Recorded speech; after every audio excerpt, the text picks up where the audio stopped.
کی عادت ہے محبت جب اپنی بلندیوں کو چھونے لگتی ہے اس وقت پھر احساس مرتبے سے بیگانہ ہو جاتا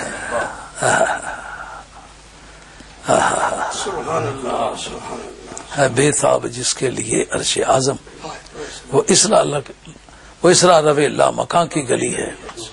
حسن میاں بریلوی فرماتے ہیں جنت بھی لینے آئے تو چھوڑے نہ یہ گلی، جنت بھی لینے آئے تو چھوڑے نہ یہ گلی، منہ پھیر لیں گے ہم تیری دیوار کی.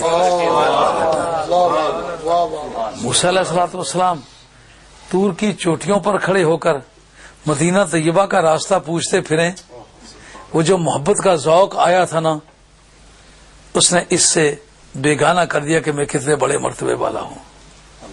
اے ہم نشیں وہ کوچہ یہ عشق حجاز ہے، محمود جس گلی میں غلام ایاز ہے.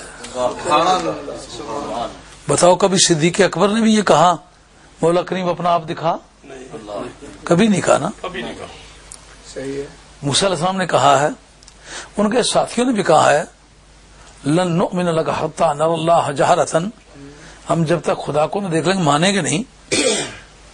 اس پر بھی بڑی دلچسپ گفتگو ہے کہ جنہوں نے یہ کہا تھا جب تک دیکھ نہ لیں تجھ پر ایمان نہیں لائیں گے، ان کو مسلمان سمجھنا چاہیے کیا سمجھنا چاہیے؟ کیونکہ شرط ان کی یہ تھی جب تک دیکھ نہ لیں تجھ پر ایمان نہیں لائیں گے، تو دیکھا تو بھی تھا نہیں. شرط یہ تھی دیکھنا، جزا تھی یہ تھی ایمان لانا. اس کا مطلب نہ دیکھا نہ ایمان لائے. اس قصے کو فی الحال اسے رہنے دیتے ہیں، آگے چلتے ہیں. لیکن حضرت موسیٰ کلیم اللہ علیہ الصلوۃ والسلام کی ذات بابرکات نے مانگا کہ مجھے اپنا آپ دکھا. آپ کے ساتھیوں نے کہا خدا سے باتیں کر کے آئے تو ہمیں ٹالتا ہے، ہمیں کیوں نہیں دکھاتا؟ جب سرکار معراج کی رات سفر کر کے واپس تشریف لائے، دیدار خدا بندی سے لطف اندوز ہوئے، اس وقت حضرت صدیق اکبر کی ذات پاک نے کیوں نہیں کہا جب تک خدا نہ دکھائے ہم نہیں مانتے؟ سوال تھا نا. فاروق اعظم نے، عثمان غنی نے، حیدر یہ سب لوگ اس وقت مسلمان ہو چکے ہوئے تھے کہ آپ جب تک نہ دکھائے نہیں مانیں گے. وجہ کیا ہے؟ کا وجہ یہ ہے آدمی بھوکے آدمی کو روٹی مانگنے کی عادت ہے، پیٹ بھرا ہوا تو کوئی نہیں مانگتا، پیاسے کو پانی مانگنے کی عادت ہے. علماء کی زبان جس کو تحصیل حاصل کہتے ہیں، جو چیز ملی ہوئی نہ ہو نا اس کے بارے میں آدمی کہتا ہے کہ مجھے یہ چیز چاہیے، جس کو ملی ہوئی ہو وہ مست رہتا ہے. لبوں پہ مور خاموشی دلوں میں یاد کرتے ہیں. بر زبانش کفل در دل راز ہا، لب خاموش ہو دل پر آواز ہا. اب سرکاری دو عالم علیہ السلام دیکھ کے آئے، تشریف لائے. کسی سے ابھی کا یہ نہ کہنا کہ جب تک آپ نہ دکھائیں. حافظ شیرازی چشتی ہے جناب، ذوق کا بادشاہ ہے. حقرا بچشم گرچ ندیدند لیکنش از دیدن جمال محمد شناخت. رب کو دیکھا ہوا نہیں تھا، جب سرکار کو دیکھا تو ملے ہوتے ساجن ملسی ہونا.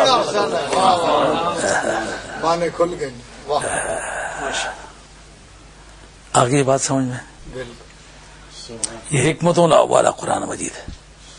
یعنی کائنات کی کوئی حقیقت قرآن سے مخفی نہیں ہے، اور قرآن کی طرح سرکار کے سینے میں ہے.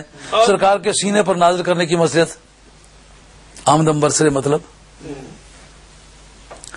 کہا کہ اس میں راز یہ ہے کہ ساری کائنات کے اسرار اس جگہ رکھے جائیں تو محفوظ ہیں. اب وہ کتاب حکمتوں والی رکھی کہاں ہے؟ سرکار کے قلب پر. تو اب مرکز عرفان کون سی جگہ ہوئی؟ قلب ہوا. ہاں جی، نازل کہاں ہوا؟ قرآن مجید قلب پر ہوا. آپریشن کہاں کا ہوا؟ قلب کا ہوا. تو اس کا مطلب یہ ہے قلب مرکز عرفان بھی ہے، مرکز ایمان بھی ہے، مرکز حکمت بھی ہے. لیکن حکمت کے معنی میں غور کرتے وقت ہمیں یہ بات آسانی سے سمجھ میں آنی چاہیے کہ کائنات میں جو کچھ انکشافات قرآن مجید نے کیے ہیں وہ اگر چیلنج نہ ہوں جی دوست اور دشمن سب ماننے لگ جائے، صحیح ہے جبکہ قرآن کے وہ ورق الٹنے سے پہلے جی وہ حقیقتیں کائنات پر مخفی تھیں، سبحان اللہ تو پھر تو ماننا پڑے گا کہ قرآن ہی حکیم ہے، سبحان اللہ اس کے سوا حکمت کے دعوے دار ہیں، مگر صحیح طور پر اگر حکمت کو جانتا ہے تو قرآن قرآن جانتا ہے۔ جانتے ہیں اسی صورت میں آگے چل کر کہا سبحان الذی خلق الازواج کلها مما تنبت الارض ومن انفسکم ومما لا تعلمون، پاک ہے وہ ذات جس نے زمین سے اگنے والی ساری چیزوں کو جوڑا جوڑا پیدا کیا ہے، اور تمہارے اندر بھی تمہیں بھی جوڑا جوڑا پیدا کیا ہے، اور وہ بہت ساری چیزیں جن کو تم نہیں بھی جانتے ہو ان سے بھی جوڑا جوڑا، ممکن ہے پتھروں میں بھی جوڑے کی شکل ہو، ممکن ہے ایروں میں جوڑے کی شکل ہو، ممکن ہے موتیوں میں جوڑے کی شکل ہو، بہت سارے وہ جن کو تم نہیں جانتے ہو وہ بھی جوڑے جوڑے پیدا کی۔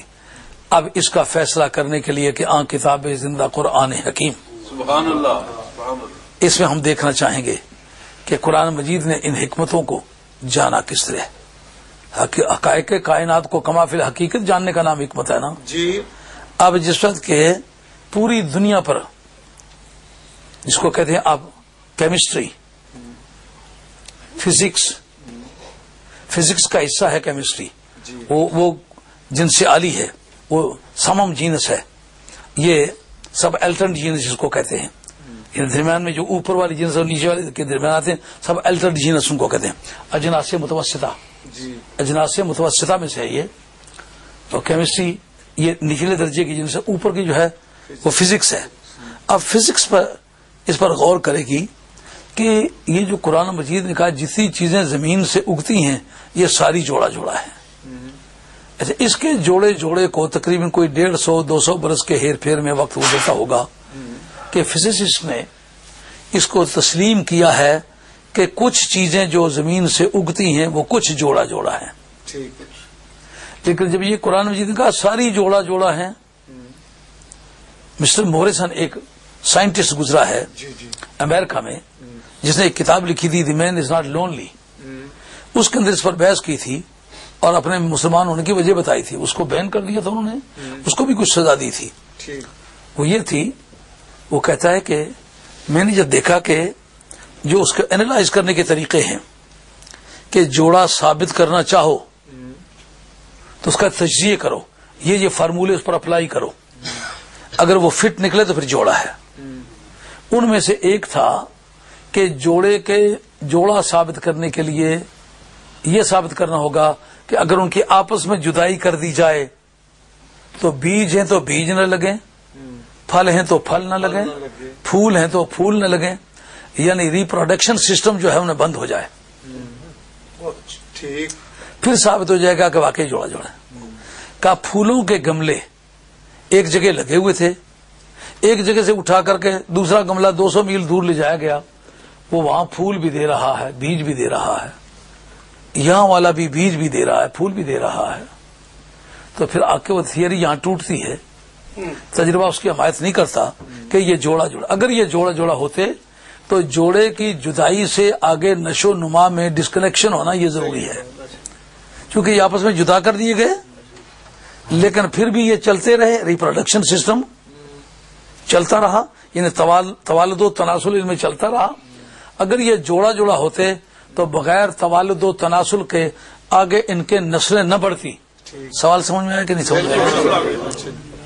یعنی پھول تھے، گملے ایک جگہ اگائے تھے، ان کی پنیری لگائی تھی، اور گملے بھیجے، ایک کو اسکاٹ لینڈ میں لے گئے، دوسرے کو ڈوور میں لے گئے، تو ایک ڈنڈی میں پڑا ہوا ہے، دوسرا ڈوور میں پڑا ہوا ہے، وہ وہاں پھول دے رہا ہے، وہ وہاں پھول دے رہا ہے، اس کے ساتھ بھی بیج لگ رہے، اس کے ساتھ بھی، تو اگر یہ جوڑا جوڑا ہوتے تو ان کی جدائی سے آگے ان کے نشو و نما کا پر اثر نہ پڑتا۔